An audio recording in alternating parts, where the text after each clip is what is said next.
నమస్కారం శ్రీ సత్య ప్రేక్షకులకి శుభోదయం. నేను నారాయణ రెడ్డి. మనం ప్రతిరోజు దినపత్రికలోని ముఖ్యమైన వార్తలను విశ్లేషించుకునే కార్యక్రమం కాఫీ టైమ్ సిప్పన్సీకి స్వాగతం. మరి ఈరోజు మనతో ఉన్నారు సీనియర్ జర్నలిస్ట్ పొన్నూరు వెంకట శ్రీనివాసులు గారు. మరి వారి ముఖ్యమైన విశేషాలు ఏంటో చూద్దాం. నమస్కారం. Good morning. Very good morning and welcome to coffee time. Thank you. ఒకసారి ముందుగా హెడ్లైన్స్ చూద్దాం, తర్వాత మనం డిస్ట్రిక్ట్ న్యూస్కి వెళ్దాం. సో ముందుగా సాక్షిలో చూస్తే కృష్ణా తీరాన అభివృద్ధి పతాక 4 ఏళ్లలోనే రూపురేఖలు మారిన విజయవాడ. ఇక అత్యవసర సేవలకు ఇబ్బంది రాకూడదని అంగన్వాడీల సమ్మెపై 6 నెలలు నిషేధం. బాలింతలు, గర్భిణులు, శిశువులకు అందాల్సిన సేవల్లో అవరోధం లేకుండా చర్యలు.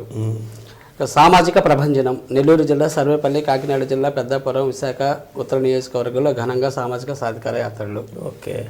ఇక పల్లెసీమలో కలకల. ఆర్బీకే వ్యవస్థతో మారిపోయిన వ్యవసాయం రూపురేఖలు. ఇక టీడీపీని వదిలేస్తున్న విజయవాడ ఎంపీ కేశినేని నాని. దొంగే దొంగ దొంగ అన్నట్లుగా చంద్రబాబు తీరు. ఆ పార్టీకి ఎంతో సేవ చేశా, నన్ను పొమ్మంటున్నారు. ఎంపీ పదవికి ఆ తర్వాత టీడీపీకి రాజీనామా అంట. ఇక దేశంలో ధనస్వామ్యం. పైసలుంటేనే టీడీపీలో సీట్ల కేటాయింపు. ఇక కాంగ్రెస్లో షర్మిల చేరడం వెనుక చంద్రబాబు కుట్ర. ఇవి సాక్షిలో వచ్చిన ప్రధాన వార్తలు సార్. ఇక ఆంధ్రజ్యోతిలో చూస్తే సన్ మిషన్ సక్సెస్. ఇస్రో మొట్టమొదటి సౌర పరిశోధన ప్రాజెక్టు ఆదిత్య విజయవంతం. తుది గమ్యంలో L1 పాయింట్ను చేరిన వ్యోమనౌక. ఇక యస్మాస్త్రం. అంగన్వాడీల పోరుపై చీకటి చట్టం. జగన్ సర్కారు బరితెగింపు. ఇక అడ్డదిడ్డం గడ్డం గ్యాంగ్. బూతుల ఎమ్మెల్యే ఇలాగాలో అరాచకాలు. ఇవి ఆంధ్రజ్యోతిలో వచ్చిన వార్తలు. ఇక ఈనాడులో చూస్తే 16,000 అడుగుల ఎత్తులో ఊడిన విమానం తలుపు. సురక్షితంగా ఎమర్జెన్సీ ల్యాండింగ్ చేసిన పైలట్. ఇది అమెరికాలోని పోర్ట్లాండ్ అక్కడి నుంచి ల్యాండ్ అయిన విమానం అంట సార్ అది. ఇక సూర్యుడిపై పరిశోధనలు మొదలు. లక్ష్యాన్ని చేరుకున్న ఆదిత్య L1. నిర్దేశిత లంగరాజ్ పాయింట్కు వ్యోమనౌక. కీలక విజయాన్ని నమోదు చేసిన ఇస్రో. ఇక లోక్సభ సభ్యత్వానికి తేదాబాకు రాజీనామా చేసిన ఎంపీ. ఇక ఇంకోటి ముఖ్యమైన వార్త సార్. డీకేటీ పట్టాదారులు నష్టపరిహారానికి అర్హులే. అసైన్డ్ భూములపై లబ్ధిదారులకు హక్కులుంటాయి స్పష్టం చేసిన high court. Telugu Ganga project deputy collector దాఖలు చేసిన అప్పీల్ కొట్టివేత. ఇవి సార్ ప్రధాన వార్తలు స్టేట్లో వచ్చినవి. ఇక మన ప్రకాశం జిల్లా వార్తలకు వస్తే అంగన్వాడీలు 9లోగా విధుల్లో చేరాలి. మన 5వ తేదీ దాకా డెడ్ లైన్ పెట్టారు. 26 రోజులు 27 రోజులకు చేరింది. అయితే ప్రభుత్వం కూడా డెడ్ లైన్ విధించింది. కానీ వాళ్ళు సమ్మె కొనసాగుతున్నటువంటి సందర్భంలో ఎస్మా ప్రయోగం చేశారు. జీవో నెంబర్ 2 అంటదని దాన్ని ఏదో రిలీజ్ చేసినట్టున్నారు. ఆ రిలీజ్ చేసినటువంటి సందర్భంలో దీంట్లో ఏంటంటే 6 నెలల పాటు ఎటువంటి సభలు, సమావేశాలు, నిరసనలు అంగన్వాడీల వరకు వాళ్ళు చేయకూడదు. మళ్ళీ మనకు కూడా మన జిల్లాలో కూడా అప్పుడప్పుడు మన నగరాల్లో 30 యాక్ట్ అని అమలు చేస్తుంటారు. ఈ నెల పాటు ఎవరన్నా సభలు, సమావేశాలు జరగాలంటే అనుమతులు తీసుకోవాలి. ఈ ఎస్మా అంటే ఇంకా వాళ్ళు 6 నెలల పాటు ఏమి చేయడానికి కూడా వీల్లేదు. ఈ నెల 9వ తేదీలోపు విధుల్లో చేరాలని చెప్పి కలెక్టర్ గారు కూడా వీళ్ళందరికీ ఆదేశాలు జారీ చేయడం జరిగింది. 13 ప్రాజెక్టులు ఉన్నాయంట అంగన్వాడీ కేంద్రాలు. సుమారు 2,000 పైన వీళ్ళు ఉన్నారు. ప్రభుత్వ ఉద్దేశం ఏంటంటే ఇప్పుడు మెయిన్ పేపర్లో కూడా మీరు చదివింది, ఇక్కడ బాలికలు, బాలలు, అలానే బాలింతలు వీళ్ళందరూ ఉంటారు కాబట్టి వాళ్ళకి ఎటువంటి ఇబ్బంది లేకుండా ఉండడానికి ఎస్మా ప్రయోగించినట్టు ప్రభుత్వం చెబుతుంది. కానీ వీళ్ళు మటుకు ధర్నా కొనసాగిస్తూనే ఉన్నారు. 9వ తేదీ లోపల లేకపోతే వాళ్ళ మీద యాక్షన్ తీసుకుంటా ఉన్నారు. అది ఎలా జరుగుతుందో ఎంతో చూడాలి. ఎస్మా ప్రయోగం అంటే వాళ్ళు ఏమన్నా విధుల నుంచి అందరినీ సస్పెండ్ చేస్తారా? ఒకవేళ సస్పెండ్ చేస్తే ఎవరిని వాళ్ళకి ప్రత్యామ్నాయంగా ఏర్పాటు చేస్తారు?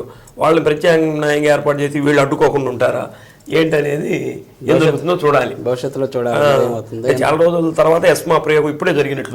ఈ ప్రభుత్వంలో ఎంప్లాయీస్ మీద ఇదే ఫస్ట్ టైం లాగుంది. గతంలో కూడా ఎక్కడ నేను అంటే ఎస్మా ప్రయోగిస్తామన్నారు కానీ ఇలా ప్రయోగించినట్లు కనపడలా.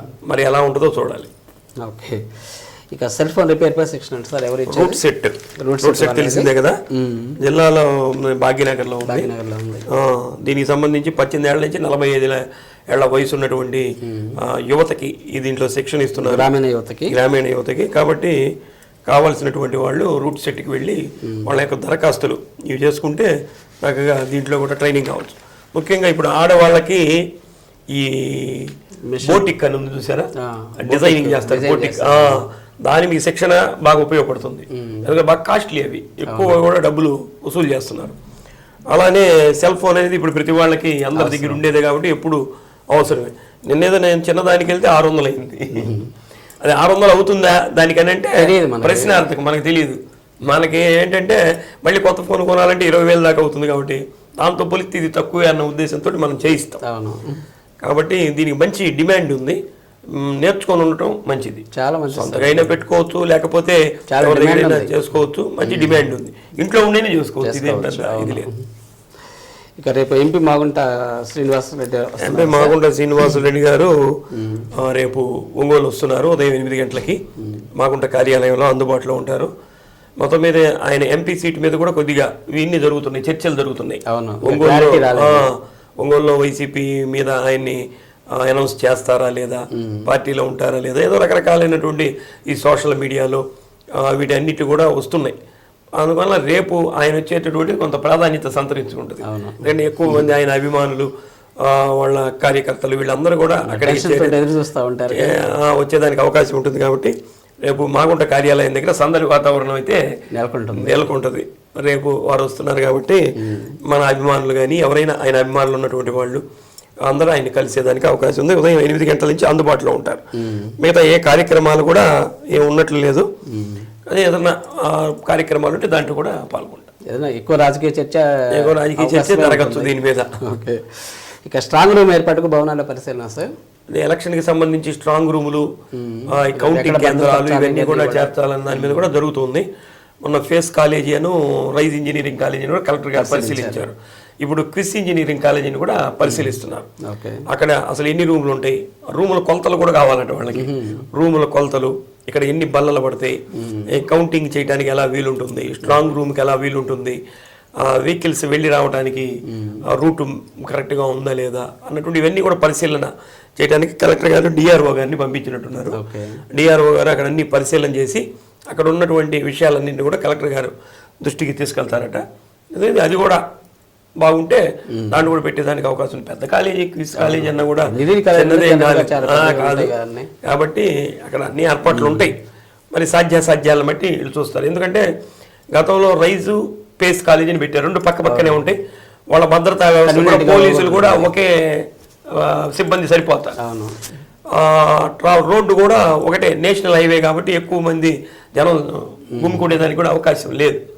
కాబట్టి ట్రాఫిక్ కూడా ఇబ్బంది ఉండదు కాబట్టి అవి ఎంపిక చేశారు. ప్రస్తుతం ఇది కూడా చూస్తున్నారు. ఇది కూడా వాళ్ళకి అనుకూలంగా ఉంటే దీన్ని ఏర్పాటు చేస్తారు. Okay sir. ఇక పిచ్చయ్య మాస్టర్ మృతి సార్ ఏంటైనా సార్? పిచ్చయ్య మాస్టర్ గారు అంటే సీనియర్ టీచర్ ఈయన. అంటే ఈయన కింద చదువుకున్నటువంటి విద్యార్థులు చాలా మంది ఉంటారు. అంటే ఒక తరానికి చెప్పడం కాదు, 2-3 తరాలకు కూడా ఆయన విద్యాబోధన చేసి ఉంటాడు. గవర్నమెంట్ టీచరు పిచ్చయ్య మాస్టర్ గారు అంటే ఆ రోజు మంచి పేరు. అయితే ఆయన సంతపేట సాయిబాబా మందిరం కట్టడంలో, సంతపేట సాయిబాబా మందిరం ఇప్పుడు రెండో షిరిడీలాగా వెలుసవుతుంది. దాన్ని కట్టడంలో ప్రధాన భూమిక పిచ్చయ్య మాస్టర్ గారిది కూడా ఉంది. ఆ రోజుల్లో అక్కడ ఒక కొంట ఉండేది, ఈ రజకులు గుడ్లు సాయిబాబా పాత మందిరం ఉంది సార్, దాన్ని పూడ్చి కట్టారనమాట దీన్ని. అయితే చాలా రోజులు మళ్ళీ పూడ్చడం, మళ్ళీ నీళ్లు రావటం ఇవన్నీ వచ్చేవి. అయినా కానీ దాన్ని శాశ్వతంగా చేసి అక్కడ సాయిబాబా ఫోటో పెట్టి చేసినప్పుడు అప్పుడు ఈయన రోజు నైవేద్యం పెట్టి వెళ్ళేవాట స్కూల్కి. పేపర్లో వార్త కూడా వచ్చింది, నైవేద్యం పెట్టి వెళ్ళేవాట. అట్లా భరద్వాజ మాస్టర్ గారు అక్కడ ప్రబోధం అన్ని చేస్తుండేవాడు. ఆయన ద్వారా గులాబ్ బాబా అని చెప్పి మహారాష్ట్ర దగ్గర కాటేల్ అని ఉంది, ఆయన కూడా ఒక సిద్ధ పురుషుడు.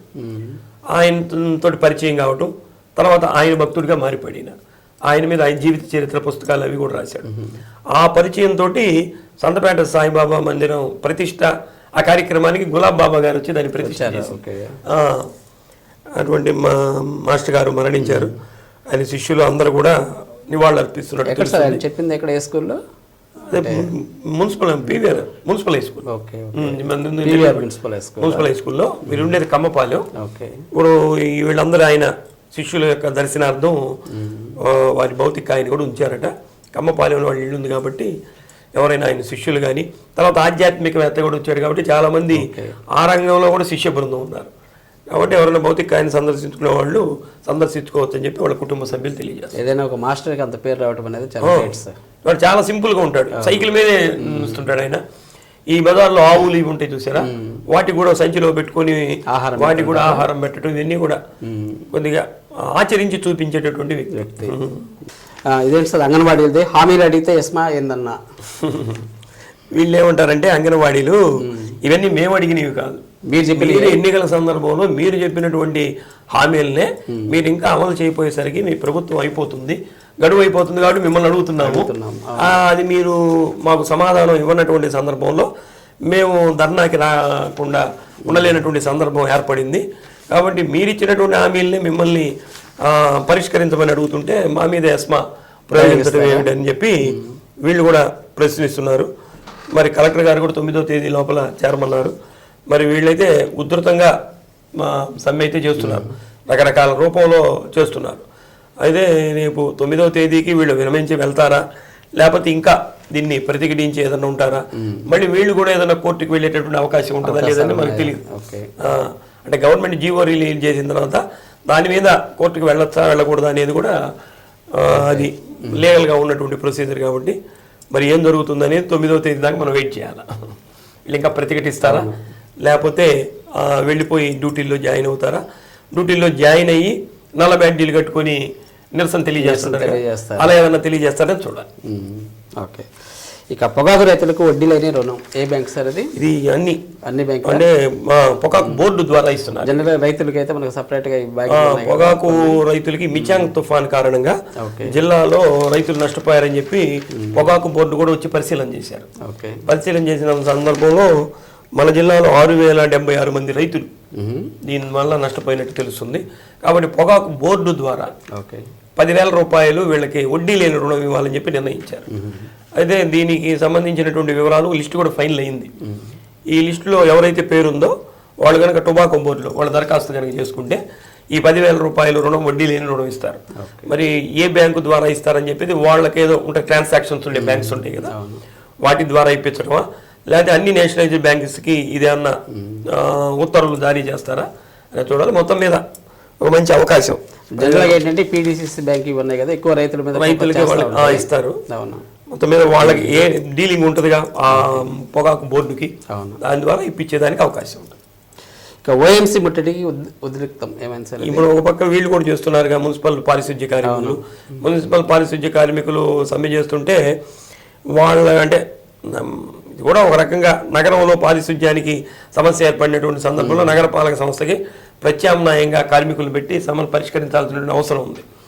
దానికి కొంతమంది కాంట్రాక్ట్ లేబర్ని వాళ్ళు తీసుకొచ్చి చేస్తుంటే నగరపాలక సంస్థల నుంచి తీసుకురావాలి వెహికల్స్ అన్నింటినీ కూడా వాటిని అడ్డుకున్నారంట. అడ్డుకున్న సందర్భంలో వాళ్ళకి వీళ్ళకి ఈ సిబ్బందికి కొంత ఘర్షణ వాతావరణం నెలకొంటాం, ఈ పోలీసులు రంగ ప్రవేశం చేయటం, వీళ్ళతో మాట్లాడినా కానీ వినకపోవటం, మళ్ళీ వాటిని బలవంతంగా బయటికి పంపించే ప్రయత్నం చేయటం, పోలీసులకి వీళ్ళకి మధ్య కొంత వాగ్వివాదం జరిగి తోపులాట కూడా జరిగిన సందర్భంలో నిన్న ఆ సిఐటి నాయకులు, ఈ మున్సిపల్ వర్కర్స్ యూనియన్ నాయకులు కూడా పోలీసులు అరెస్ట్ చేశారు. మొత్తం మీద అది వాళ్ళు కూడా కొద్దిగా తీవ్రంగా చేస్తున్నారు. వీళ్ళు కూడా ఆపకపోతే వీళ్ళ మీద కూడా ఎస్మా ప్రయోగిస్తారేమో, చూడాలి, తప్పదు. ఏదైతే నగరం అయితే గబ్బు పెట్టిపోయింది సార్. ఇక ముందస్తు సంక్రాంతి సంబరాలు ఎక్కడ జరుగుతున్నాయి సార్? సంక్రాంతి సంబరాలు స్కూల్స్ లో చేస్తారు. నిన్న అపెక్స్ పాఠశాలలో చేసినట్టు తెలుస్తుంది. ముఖ్యంగా ఏంటంటే విద్యార్థులకి ఈ సంక్రాంతి పండుగ యొక్క గొప్పతనాన్ని కూడా చెప్పాల్సిన ప్రాముఖ్యత చెప్పాల్సిన అవసరం కూడా ఉంది. ఎందుకంటే 3 రోజులు చేసుకుంటారు. ఇది భోగి ఎందుకు చేసుకుంటారు, సంక్రాంతి ఎందుకు చేసుకుంటారు, కనుమ ఎందుకు చేసుకుంటారు అన్నటువంటి విషయాన్ని కూడా ఈ విద్యార్థులకి తెలియాల్సినటువంటి అవసరం ఉంది. లేకపోతే మన పండుగలు వాటి గురించి ప్రాధాన్యత తెలియట్లేదు. చాలా పండుగలు మనకు వస్తాయి. దసరా ఎందుకు చేసుకుంటారు, సంక్రాంతి ఎందుకు చేసుకుంటారు, ఉగాది ఎందుకు చేసుకుంటారు అన్నటువంటిది కూడా తెలియనటువంటి పరిస్థితిలో ఈనాటి విద్యార్థుల తరం ఉంది. కాబట్టి వీళ్ళకి సంస్కృతి సంప్రదాయాల గురించి తెలియజేయాలనే ఉద్దేశంతో స్కూల్స్లోనే ముందస్తు అంటే సెలవులు ఇస్తారుగా, ముందస్తుగానే వీళ్ళకి ఒక అవగాహన కల్పించాలనే ఉద్దేశంతో మరి మొత్తం మీద ఇది మంచిదే, చాలా మంచి కార్యక్రమం. పిల్లలకు కూడా చాలా పిల్లలకి హ్యాపీగా ఉంటారు, ఆనందంగా పాల్గొంటారు, ప్రాముఖ్యత తెలుస్తుంది. ఇప్పుడు జనరల్గా ఈ పండగ నిలబెట్టినప్పటి నుంచి ఇళ్ల ముందు ముగ్గులు వేసే కార్యక్రమం ఉంటుంది. అలానే హరిదాసులు వచ్చి ఇళ్ల దగ్గరికి హరిదాసుల్లాగా వేస్తారు. అలానే ముగ్గుల్లో గొబ్బెమ్మలు పెట్టడం, ఆ గొబ్బెమ్మల చుట్టూ ఆ ముగ్గు చుట్టూ తిరిగి పాటలు పాడటం, ఇవన్నీ కూడా అక్కడ పాటి ఈ పొంగళ్ళు పెట్టడం, ఇవన్నీ. అలానే చిన్న పిల్లల మీద రేగ్గాయలు పోస్తారు. దీనికి ఉన్నటువంటి సంప్రదాయం ఏమిటి, అలానే సంక్రాంతి అంటే ఏమిటి, అలానే కనుమ అంటే ఏమిటి, ఇవన్నీ కూడా పిల్లలకి చెప్పాల్సిన అవసరం ఉంది కాబట్టి మంచి కార్యక్రమం అన్ని స్కూల్స్ లో కూడా పెడితే మంచిది. చాలా దాదాపుగా చేస్తారు సార్, ఎక్కువ స్కూల్స్ లో అంటే ప్రైవేట్ స్కూల్స్ లో అయితే చేస్తారు, అవును. అంటే వాళ్ళు ఖర్చుకు వెనకాడరు కాబట్టి. మరి పబ్లిక్ స్కూల్స్ లో కూడా ఇలాంటి చేయాలి, గవర్నమెంట్ స్కూల్స్ లో కూడా చేయాలి. ప్రభుత్వం ఏం చేస్తుందంటే సంక్రాంతి సంబరాలు అని చెప్పి నిర్వహిస్తుంది, పెద్ద ఎత్తున నిర్వహిస్తారు. మన డిఆర్ఎం స్కూల్లో ప్రతి సంవత్సరం కూడా చేస్తారు, ఈ సంవత్సరం కూడా చేస్తారు. అది స్కూల్స్ కూడా ఒక బడ్జెట్ ఇచ్చి స్కూల్స్ లో కూడా ఇలా చేయండి అని చెప్తే వాళ్ళకైతే మెయింటెనెన్స్ ఇస్తారు కదా స్కూల్స్, దాంట్లో ఈ సంక్రాంతికి సంబంధించి మెయింటెనెన్స్ కూడా ఇచ్చి అక్కడ కూడా ఇవి జరిపిస్తే అక్కడ ఉండే పిల్లలు కూడా దీని గురించి తెలుస్తుంది. లేదంటే పిల్లల నుంచి ₹2 ₹3 అంటే మళ్ళీ వసూలు గవర్నమెంట్ స్కూల్స్ లో మళ్ళీ వసూలు చేసేది అదొక ఇబ్బంది. కరెక్ట్. ఇక నేడు ముత్యాల ముగ్గుల పోటీలు సార్ చాలా వరకు అన్ని కొన్ని చేస్తున్నారు. అయితే ఇది ఏబిఎన్ ఆంధ్రజ్యోతి ఆంధ్రజ్యోతి దినపత్రిక, ఏబిఎన్, అలానే మనకి సరస్వతి విద్యా సంస్థలు ఉన్నారు కదా, వీళ్ళ యొక్క సహకారంతో ఏర్పాటు చేస్తున్నారు. పివిఆర్ బాయ్స్ హై స్కూల్లో ఈ పోటీలు పెడుతున్నారు. ఇప్పుడు ఎక్కువ మంది ఈరోజు సండే కదా, ఈరోజు ఏర్పాటు చేస్తున్నారు. దీనికి మంచి ప్రైజులు ఇస్తున్నారు, బాగా ఆకర్షించేటటువంటి ప్రైజులు. LED smart TV first prize, second prize washing machine, మూడో ప్రైజ్ ఏమో ట్రావెలింగ్ లగ్జరీ సూట్ కేసు. వీటితో పాటు 10 ప్రోత్సాహక బహుమతులు కూడా ఇస్తున్నారు. ఒంగోలులో, గిద్దలూరులో కూడా చేస్తున్నారు. మనకు ఒంగోలులో వాళ్ళకి ప్రాధాన్యత ఇక్కడే కాబట్టి మహిళలు దీంట్లో పాల్గొంటే మంచి మంచి ప్రైజులు ఉన్నాయి చాలా సార్. ఫస్ట్ ప్రైజులు 3 కాక మనం 10 కన్సోలేషన్ కూడా ఉన్నాయి కాబట్టి ఈ బాగా ముగ్గులు వేసేవాళ్ళు దీంట్లో పాల్గొంటే ప్రైజులు వస్తాయి.